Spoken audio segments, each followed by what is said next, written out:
The law library closed at 11, and Sophia Marsh was still there at 11:40, sitting on the floor between two shelves with case files spread around her like a losing hand of cards.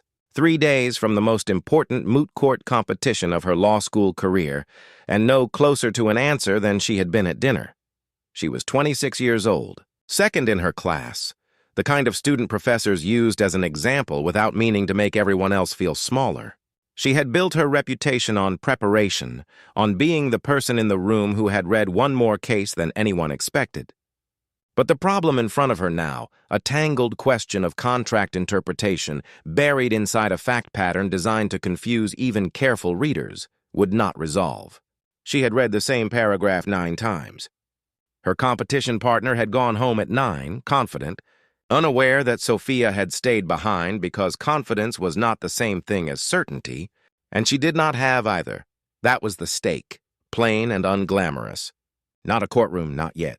A regional moot court title that would matter enormously to firms deciding which third years to interview in the fall, decided by a question she could not crack alone 3 days out. In an empty library that smelled like old paper and the particular hush of a building waiting to be locked for the night. The cleaning cart came around the corner at 11:41, its wheels squeaking in a rhythm Sophia had heard every night that semester without ever really hearing it. Frances Odell pushed it past the reference stacks the way she had for the better part of 9 years, moving without hurry, emptying bins, straightening chairs that students never pushed back in, because a library left tidy overnight was a small kindness to whoever walked in exhausted the next morning. She was 52. Broad through the shoulders in a way that came from years of physical work. Gray threading through hair she kept pulled back in a low bun, reading glasses pushed up on her head more often than on her face. Her uniform was navy, her name embroidered above the pocket. And she had read more of the books on these shelves after closing than most of the students who checked them out. "You're going to fall asleep on that floor," Frances said, not unkindly, pausing the cart beside Sophia's scattered files. Sophia barely looked up. "I have a competition in 3 days and a fact pattern that doesn't make sense." "Contract case?" Frances asked. "It's complicated," Sophia said, in the tone of someone too tired to explain something to a person she assumed would not understand it, and immediately regretted it, though not quite enough to apologize. Frances didn't react to the dismissal. She had absorbed worse from better people.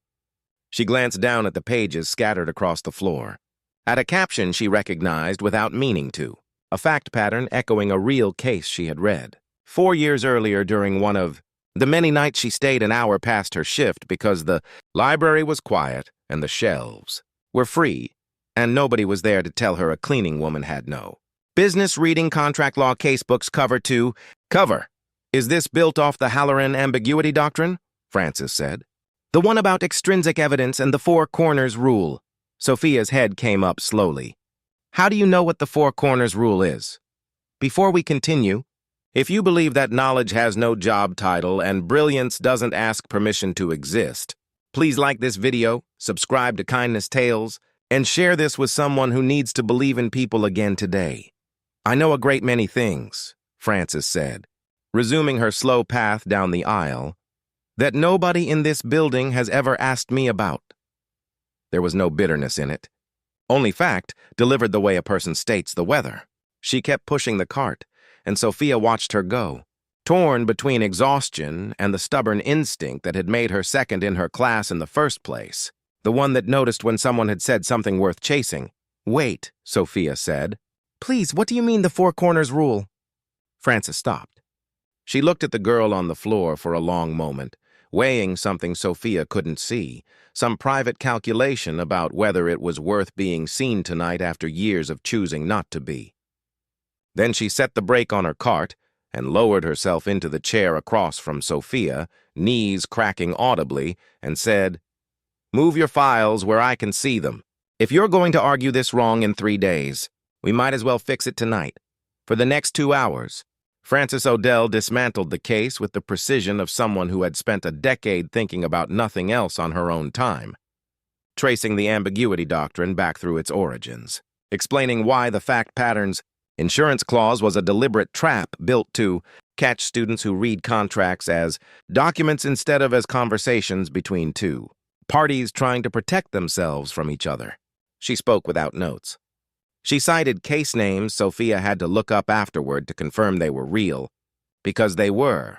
Every one of them, precisely as Frances remembered. How? Sophia finally asked. Setting down her pen, do you know all of this? Frances was quiet for a moment. Then she told her. 11 years ago, before this job, she had been 18 credits from a law degree at a smaller state school, working nights to pay for it, when her mother's illness had taken every spare dollar and every spare hour she had. She had withdrawn one semester before finishing, intending to return, and then never had. Because return tickets to a life you set down get more expensive every year, you wait in ways that have nothing to do with money. She had taken the library job because it paid enough, and because, she admitted, some stubborn and slightly foolish part of her could not stand to be anywhere else at night. Reading law after closing was the closest she had let herself get to the thing she had almost finished. For 9 years, alone, in an empty building, telling no one, because telling people invited questions she did, not want to answer about why a woman who understood contract doctrine better than most third years was emptying their trash. And Sophia did not say anything for a long moment. Then she said the only thing that felt true. You should be doing this. Not me, you. I'm 52, Frances said. That door mostly closed. It's 18 credits, Sophia said. That's not a closed door. That's a door somebody's leaning on. Sophia won her moot court competition 3 days later, arguing the four corners rule with a precision the judges specifically praised in their comments. And she told every one of them, without being asked, that she had not built the argument alone. When she got back to campus, she went to the dean's office before she went to celebrate anything, and asked a question she had never had reason to ask before. What did readmission actually require for a student who had left a different program 11 years ago in good standing? It took 3 months, a transcript request, and one uncomfortable conversation Frances almost refused to have, because accepting help felt, to her, dangerously close to admitting how much she had wanted it. The law school agreed to accept her remaining credits through an evening completion program, tuition partially covered by a fund the dean quietly redirected once Sophia refused to let the story stay quiet. Frances kept her library job for the first year, cleaning by day, sitting in the same seats she used to clean around by night, until the coursework made keeping both impossible and she finally let herself choose only one. She graduated 18 months later, 54 years old, in a cap and gown in a room full of people 20 years younger, and when they called her name, a cleaning cart 2 floors below sat empty in a supply closet.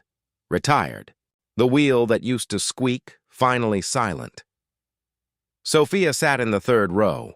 She did not clap the loudest because she wanted credit for any of it. She clapped because she had learned something in that library that no professor had ever managed to teach her, that the person mopping the floor at midnight might understand the law better than anyone in the room, and that the only real difference between them had never been knowledge. It had only ever been who got asked. If this story moved you, please like this video, leave a comment, and share it with someone who needs to hear it today. Subscribe to Kindness Tales for more stories of courage, grace, and the small human moments that change everything. And tell us in the comments who around you might know more than anyone has ever bothered to ask.